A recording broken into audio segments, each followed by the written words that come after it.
ಪಂಚರಾಜ್ಯ ಚುನಾವಣೆ ಬಳಿಕ ಬಿಜೆಪಿಗರಲ್ಲಿ ಉತ್ಸಾಹ. ವಯಸ್ಸಾದರೂ ಡೋಂಟ್ ಕೇರ್ ಅಂತಿರೋ ಸಂಸದರು 70 ವರ್ಷ ದಾಟಿದವರೆಗೂ ಈ ಬಾರಿ ಟಿಕೆಟ್ ಫೇಕ್. ಹಾಯ್ ಹಲೋ ನಮಸ್ಕಾರ ವೀಕ್ಷಕರ, ಕರ್ನಾಟಕ ಟಿವಿಗೆ ಸ್ವಾಗತ. ನಾನು ಯೋಗೇಶ್ ಈಶ್ವರ್.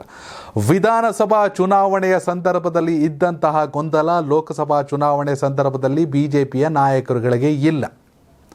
ಅದಕ್ಕೆ ಕಾರಣ ಪಂಚರಾಜ್ಯ ಚುನಾವಣೆ. ಚಿನ್ನವನ್ನು ಮಾರುವ ಬುದ್ಧಿವಂತರ ಆಯ್ಕೆ Hindustan gold company. Hindustan gold company ಇದು ನಿಮ್ಮ ಕಂಪನಿ ಅಲ್ಲ, ನಮ್ಮೆಲ್ಲರ ಕಂಪನಿ. ವಿಧಾನಸಭಾ ಚುನಾವಣೆ ಸಂದರ್ಭದಲ್ಲಿ ಕೂಡ ಕೆಲವರು ಹೇಳ್ತಿದ್ರು, ಗುಜರಾತ್ ಫಾರ್ಮುಲಾ ಅಂತೆ. ಯಾವ ಫಾರ್ಮುಲಾ? ನಮ್ಗೆ ಯಾಕೆ ಮಾಡ್ತಾರೆ? ಅದು ಅಲ್ಲಿಗೇನೋ ಆಗ್ಬೋದು, ನಮಗಾಗಲ್ಲ ಅಂತ. ಆದರೆ 224 ಕ್ಷೇತ್ರಗಳಲ್ಲಿ ಸುಮಾರು 72 ಕ್ಷೇತ್ರಗಳಲ್ಲಿ BJP ಹೊಸ ಮುಖಗಳಿಗೆ ಅವಕಾಶವನ್ನು ಕೊಡ್ತು. ಎಲ್ಲ ಹಳ್ಳ ಹಿಡ್ದೋಯ್ತು. ಗೆದ್ದಿದ್ದ 66 ಸೀಟನ್ನು ಮಾತ್ರ. ಕರ್ನಾಟಕದಲ್ಲಿ ಆದಂಥ ಹೀನಾಯ ಸೋಲನ್ನು ಗಣನೆಗೆ ತೆಗೆದುಕೊಂಡಂಥ BJP ನಾಯಕರು ಪಂಚರಾಜ್ಯ ಚುನಾವಣೆಯಲ್ಲಿ ಆ ತಪ್ಪನ್ನು ಮಾಡೋಕ್ಕೆ ಹೋಗಲಿಲ್ಲ. ಮಧ್ಯಪ್ರದೇಶದಲ್ಲೇ ಸುಮಾರು 14 ಜನಕ್ಕೆ 70 ವರ್ಷ ಆದವ್ರಿಗೆ ಟಿಕೆಟ್ ಕೊಡ್ತು. ಅದರಲ್ಲೊಬ್ರಿಗೆ 80 ವರ್ಷವೂ ದಾಟಿತ್ತು. ಯಾಕಂದರೆ ಗೆಲುವಷ್ಟೇ ಕ್ರೈಟೀರಿಯಾ, ವಯಸ್ಸಲ್ಲ, ಹುಮ್ಮಸ್ಸು ಮುಖ್ಯ ಅಂತ. ಆ 14ರಲ್ಲಿ 11 ಜನ ಗೆದ್ಕೊಂಡ್ರು. ಈಗ BJPಗೆ ಅರ್ಥ ಆಗಿದೆ, ಪ್ರಧಾನಿಯಾಗಿ ನರೇಂದ್ರ ಮೋದಿ ಅವರು 3ನೇ ಬಾರಿಗೆ ಮುಂದುವರಿಬೇಕು ಅಂದರೆ ಇಲ್ಲಿ ಯಾವ ಫಾರ್ಮುಲಾನು ಬೇಡ, ಗೆಲ್ಲೋದಷ್ಟೇ ಕ್ರೈಟೀರಿಯಾ. ಗೆದ್ದರೆ ಯಾರಿಗಾರು ಕೊಟ್ಬಿಡಿ, ಬೆಡ್ ಮೇಲೆ ಬೇಕಾದ್ರೆ ಮಲಿಕಂಡ್ರು ಪರವಾಗಿಲ್ಲ, ಎಲ್ಲಿ ಬೇಕಾದ್ರೂ ಇಲ್ಲಿ ಗೆಲ್ತಾರ ಕೊಟ್ಬಿಡಿ ಅನ್ನೋಂಗಾಗೈತೆ. ಇದೇ ಉತ್ಸಾಹದಲ್ಲಿ BJPಯ ಕರ್ನಾಟಕದ ಕೆಲ ಸಂಸದರುಗಳು 70 ವರ್ಷ ದಾಟಿದವ್ರಿಗೆ ಟಿಕೆಟ್ ಕೊಡಲ್ಲ ಅಂತ ಯಾರು ಹೇಳವ್ರೆ ಅಂತ ಈಗ ನೇರವಾಗಿ ಮಾತಾಡೋಕ್ಕೆ ಶುರು ಮಾಡವ್ರೆ. ಇದೇ ಸಂಸದರು ಕರ್ನಾಟಕ ಚುನಾವಣೆ ಆದ ತಕ್ಷಣ ಲೋಕಸಭೆಯಲ್ಲಿ ಹಿಂಗೆಲ್ಲ ಮಾಡೋಂಗಿರೋ ಫಸ್ಟೇ ಹೇಳ್ಬಿಡಿ, ನಮಗೆ ಟಿಕೆಟ್ ಕೊಡೋಂಗಿಲ್ಲ ಫಸ್ಟೇ ಹೇಳ್ಬಿಡಿ, ನಾವು ಆಮೇಲೆ ಎಡವಟ್ಟು ಮಾಡ್ಕೊಳ್ಳಲ್ಲ, ಕೊನೆ ಕ್ಷಣದಲ್ಲಿ ನಮ್ಗೆ ಎಡವಟ್ಟು ಆಗಬಾರ್ದು ಅಂತೆಲ್ಲ ಹೇಳ್ತಿದ್ದವರು ಈಗ ಯಾರು ಹೇಳ್ದವ್ರು 70 ವರ್ಷ ಆದಮೇಲೆ ಕೊಡಲ್ಲ ಅಂತ.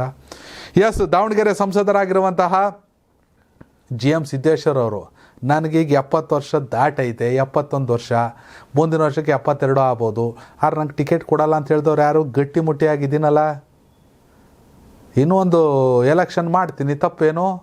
ಪ್ರಧಾನಿ ಅವರು ರಿಟೈರ್ಡ್ ಆಗ್ತಾರೆ, ಜೊತೆಲಿ ನಾವು ರಿಟೈರ್ಡ್ ಆಯ್ತೀವಿ. ಆಗೋಂಗಿದ್ರೆ ಫಾರ್ಮುಲಾ ಎಲ್ಲರಿಗೂ ಒಂದೇ ಅಲ್ವಾ?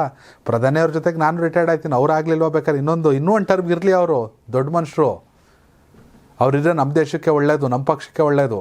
ನಾನು ಬೇಕಾದ್ರೆ ಇದೊಂದು ರಿಸಲ್ಟ್ ಮಾಡ್ಕೊತೀನಿ ಅನ್ನೋ ಕಾನ್ಫಿಡೆನ್ಸಲ್ಲಿ ಅವರೇ. ಅಲ್ಲಿಗೆ ರೇಣುಕಾಚಾರ್ಯ ಅವ್ರು ಸೈಲೆಂಟ್ ಆಗಿರಬೇಕು. ರೇಣುಕಾಚಾರ್ಯ ಅವ್ರು ಸೈಲೆಂಟೇ ಆಗ್ಬಿಟ್ಟವ್ರು ಬಿಡಿ ಈಗ. ಯಾಕಂದರೆ ವಿಜಯೇಂದ್ರ ಅವರಲ್ವಾ? ಯಡಿಯೂರಪ್ಪ ಅವ್ರು ಹೇಳ್ತಾರೆ, ರೇಣುಕಾ ಸುಮ್ಮನಿರು ಅಂದರೆ ಸುಮ್ಮನಿರಬೇಕು. ವಿಜಯೇಂದ್ರ ಅವ್ರು ರಾಜ್ಯಾಧ್ಯಕ್ಷರು ಆಗೋಕ್ಕೆ ಮುಂಚೆ ಏನು ಕೂಗಾಡಿದ್ದು ಪಕ್ಷದ ವಿರುದ್ಧ, ಟಿಕೆಟ್ ನನಗೇ ಬೇಕು, ನಾನು ಆಸ್ಪರೆಂಟು ಅಂತ ಹೇಳ್ತಿದ್ದವರು ದಾವಣಗೆರೆಗೆ ಸೈಲೆಂಟ್ ಆಗವ್ರೆ. ಒಟ್ಟಿನಲ್ಲಿ BJPಯಲ್ಲಿ GM ಸಿದ್ದೇಶ್ವರ್ ಅವರೇ ಹೇಳಿರೋ ಪ್ರಕಾರ 70 ಆದವ್ರಿಗೆ ಟಿಕೆಟ್ ಕೊಡಲ್ಲ ಅಂತ ಯಾರೂ ಹೇಳಿಲ್ಲ ಈ ಸಲ ಲೋಕಸಭೆಗೆ. ಹಾಗಾಗಿ ನಾವೇ ನಿಂತ್ಕೋತೀವಿ ಅನ್ನೋ ಲೆಕ್ಕಾಚಾರದಲ್ಲಿ ಅವರೇ. ಎಸ್, BJPಗೂ ಅದು ಅರ್ಥ ಆಗಿದೆ ಪಂಚರಾಜ್ಯ ಚುನಾವಣೆಯಲ್ಲಿ, ಹಾಗೆ ಕರ್ನಾಟಕ ಚುನಾವಣೆಯಲ್ಲಿ. ವೀಕ್ಷಕರ, ನಿಮ್ಮ ಪ್ರಕಾರ 70 ವರ್ಷ ದಾಟ್ತವ್ರು ಈ ಸಲ ನಡೆಯುವಂಥ ಸಾರ್ವತ್ರಿಕ ಚುನಾವಣೆಯಲ್ಲಿ ನಿಂತ್ಕೋಬೇಕಾ? ನಿಮ್ಮ ಅಭಿಪ್ರಾಯ ಕಾಮೆಂಟ್ ಮಾಡಿ. ಧನ್ಯವಾದಗಳು. ಎಲ್ಲ ಸಾಧಕರ ಹಿಂದೆ ಗುರುಗಳಿರ್ತಾರೆ. ಆ ಸಾಧಕ ಅಂತ ಕರ್ಸ್ಕೋಬೇಕು ಅಂತಂದ್ರೆ ಒಂದು ಗುರು ಮತ್ತೆ ಗುರಿ ಬಹಳ ಇಂಪಾರ್ಟೆಂಟ್. ಬಹಳಷ್ಟು ಜನ ಜೀವನದಲ್ಲಿ ಹಣ ಮಾಡೋದೇ ಉದ್ದೇಶ ಅಂತ ಇತ್ತೀಚಿನ ದಿನದಲ್ಲಿ ಅನ್ಕೊಂಡಿದ್ದಾರೆ. ಆದ್ರೆ ಕೈ ತುಂಬಾ ಲಕ್ಷಾಂತರ ಸಂಬಳ ಬರ್ತಿದ್ರು, ಇಲ್ಲ ನಂದಿದಲ್ಲ, ನನ್ ಬೇರೆ ಕೆಲ್ಸನೇ ಇದೆ ಅಂತ ವಾಪಸ್ ಒಂದು ಶಿಕ್ಷಣ ಸಂಸ್ಥೆಯಲ್ಲಿ ಕಟ್ಟೋಕ್ ಶುರುವಾಗ್ತಾರೆ, ಕೆಲಸ ಮಾಡ್ತಾರೆ. ಬೆಂಗಳೂರು ಅಂದ್ರೆ ದುಬಾರಿ ದುನಿಯಾ, ಇಲ್ಲಿ ಎಲ್ಲವೂ ಕೂಡ ಕಾಸ್ಟ್ಲಿ. ಬೆಂಗಳೂರಲ್ಲಿ ಅತಿ ಕಡಿಮೆ ವೆಚ್ಚಕ್ಕೆ ಶಿಕ್ಷಣ ಕ್ಷೇತ್ರದಲ್ಲಿ ತನ್ನದೇ ಆದಂತ ಸಾಧನೆಯನ್ನ ಮಾಡ್ತಾ ಇದ್ದಾರೆ.